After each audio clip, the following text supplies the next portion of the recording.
आपसे ये पूछा गया है कि कौन सा सब्सटेंस मेल कॉन्ट्रासेप्टिव के तौर पे इस्तेमाल होगा फ्यूचर में। तो वैसे तो इसका आंसर क्या है बच्चों, इसको वैसे तो इसका आंसर देखो दिमाग में आता है कि मेल कॉन्ट्रासेप्टिव फ्यूचर में क्या हो सकता है।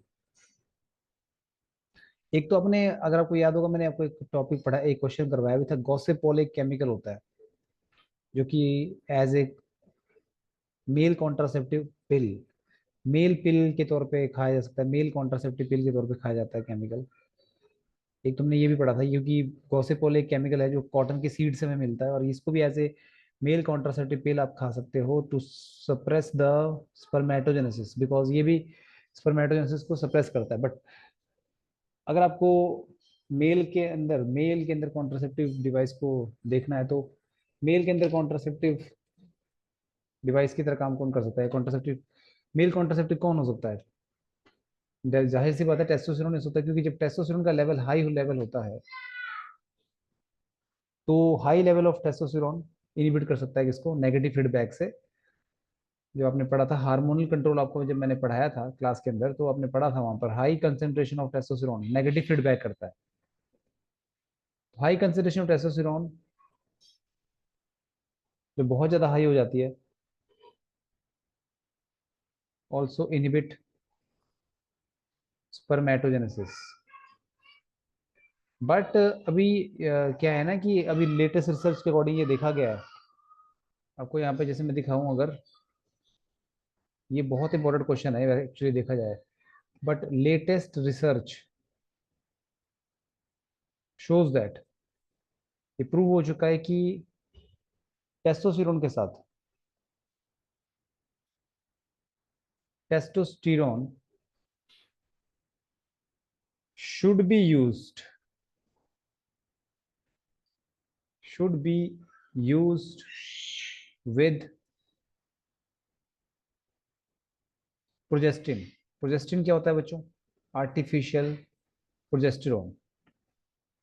कि जो टेस्टोस्टेरोन है जो एज ए मेल कॉन्ट्रासेप्टिव के तौर पे काम करता है, चाहे ये टैबलेट की फॉर्म में है चाहे जिस मर्जी फॉर्म में है, but it should be used with artificial progesterone.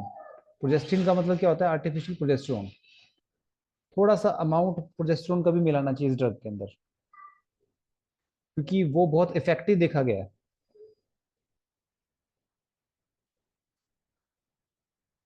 To suppress spermatogenesis effectively.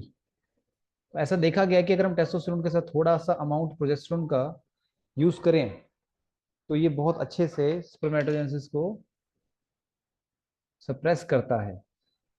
तो टेस्टोस्टेरोन का इस्तेमाल तो आप करोगे करोगे, बट थोड़ा सा आर्टिफिशियल प्रोजेस्टेरोन भी इसमें आप मिलाओगे। आर्टिफिशियल प्रोजेस्टेरोन को हम क्या बोलते हैं? प्रोजेस्टिन। क्लियर है बच्चों? तो फ्यूचर मेल कॉन्ट्रासेप्टिव क्या हो सकता है, ये मैंने आपको बता दिया। क्या आंसर आएगा इसका? C. Very very important question. एक तो ये हो गया, ये एक्सप्लेनेशन आप लिख सकते हो। और खैर ये तो वीडियो तो हमारी यूट्यूब पे भी जाएगी। How many of the following sexually transmitted infections are completely curable if detect early and treated properly? तो आपको पता होना चाहिए, आपको ये देखो, सेक्सुअली ट्रांसमिटेड डिसीज आपको दे दी गई है, इसमें से कौन सी कंप्लीटली क्यूरेबल है? If detected early and treated properly, ये इसमें लिखा गया है। तो भाई अगर आप इसको देखो थोड़ा ध्यान से, आपको हमने बताया था कि कौन सी बीमारियां हैं जो अगर डिटेक्ट अर्ली भी कर ले तो क्योरेबल नहीं है। तीन बीमारियां ऐसी हैं जो क्योरेबल नहीं है। HIV इन्फेक्शन हो गया, हेपेटाइटिस बी हो गया, ये नहीं है।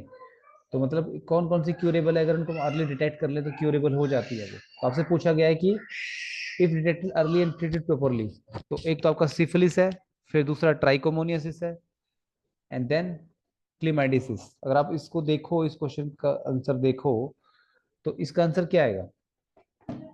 इसका आंसर थ्री आएगा। थ्री बीमारी यहाँ पे कंप्लीटली क्यूरेबल है अगर उनको डिटेक्ट करते हैं अर्ली। Syphilis, trichomoniasis, क्लेमाइडिसिस। अगर इन तीनों डिसीज को अगर हम एंटीबायोटिक डोज दें,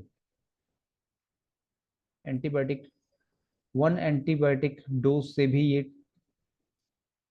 इट स्टार्ट क्योरिंग। एक डोज से ये क्योर करना शुरू कर देती हैं बीमारियां। अगर हम सिफिलिस के केस में एंटीबायोटिक का डोज दें, ट्राइकोमोनासिस के केस में डोज दें एंटीबायोटिक का, या फिर क्लेमाइडिसिस को ठीक करने के लिए हम, क्लेमाइडिसिस भी बैक्टीरिया से होती है, सिफिलिस भी बैक्टीरिया से होती है, ट्राइकोमोनासिस ट्राइकोमोनास प्रोटोजोन से होती है।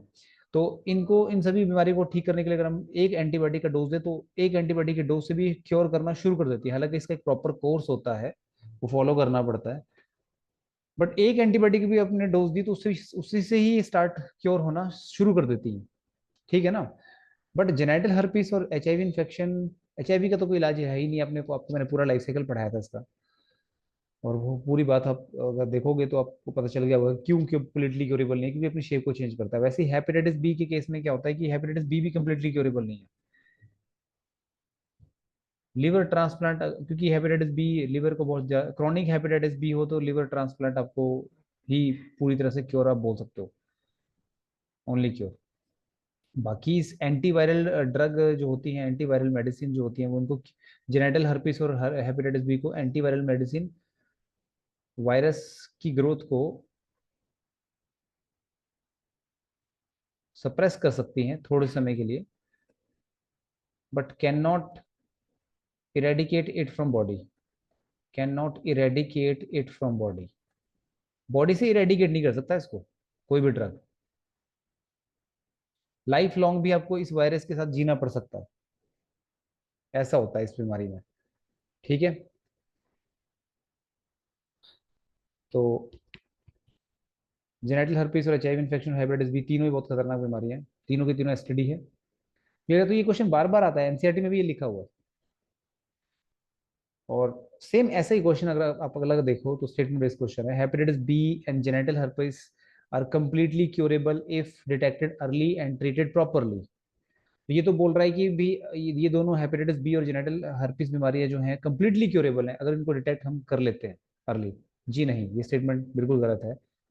अर्ली डिटेक्ट भी कर लोगे तो भी क्योर नहीं कर सकते। जैसे हेपेटाइटिस बी की तो वैक्सीन अगर आप लगा दोगे तो हेपेटाइटिस बी, या इनकी वैक्सीन जो होती है हेपेटाइटिस बी वैक्सीन अगर आप लगा देते हो, पैदा होते ही बच्चों को देखो हेपेटाइटिस बी की वैक्सीन लगाई जाती है, तो हेपेटाइटिस बी की वैक्सीन अगर आप लगा देते हो तो फिर हेपेटाइटिस होने के चांसेस नहीं होते,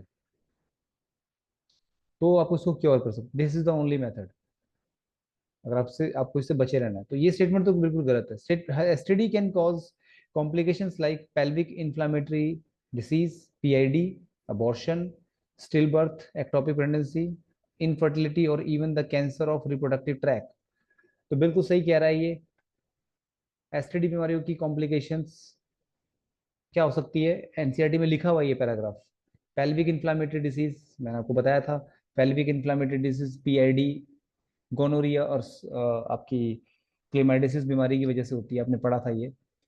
और फिर एबॉर्शन, एबॉर्शन भी होता है, ये भी एनसीईआरटी की लाइन है। फिर स्टिल बर्थ, स्टिल बर्थ भी कॉम्प्लिकेशन है एसटीडी की। एक्टोपिक प्रेगनेंसी भी कॉम्प्लिकेशन है। इनफर्टिलिटी भी कॉम्प्लिकेशन है एसटीडी की। इनफर्टिलिटी भी हो सकती है। एक्टोपिक प्रेगनेंसी मैंने आपको पढ़ाया था, अगर आपकी फिटस की इम्प्लांटेशन, आपकी एम्ब्रियो की इम्प्लांटेशन अगर फैलोपियन ट्यूब में हो जाए तो उसको हम एक्टोपिक प्रेगनेंसी बोलते हैं। स्टिल बर्थ आपको पता ही है, अगर बच्चा पैदा होने से पहले ही डेड हो जाए तो, डेड बच्चा अगर पैदा हो तो उसको हम क्या बोलते हैं, स्टिल बर्थ। ठीक है ना। तो ये सब केसेस हम डिस्कस कर चुके हैं। या फिर कैंसर हो आपको रिप्रोडक्टिव ट्रैक, तो ये एनसीईआरटी की लाइन है, ये बिल्कुल सही है। तो इट मीन्स इसका क्या आंसर आएगा, इसका आंसर आपका आएगा स्टेटमेंट वन। अब जो भी ऑप्शन में दिया होता है आपने पहचानना है। स्टेटमेंट वन इज इनकरेक्ट और स्टेटमेंट टू इज करेक्ट। ठीक है। तो ये जो तीन क्वेश्चन मैंने आपके साथ यहाँ डिस्कस किए हैं, they are very very important, very very important, और इनको आप नोट कीजिए और लिख लीजिए, क्योंकि बार बार ये रिपीट होते हैं। पहला क्वेश्चन तो बिल्कुल हटके था, इसमें तो कोई शक नहीं है, बिल्कुल हटके था।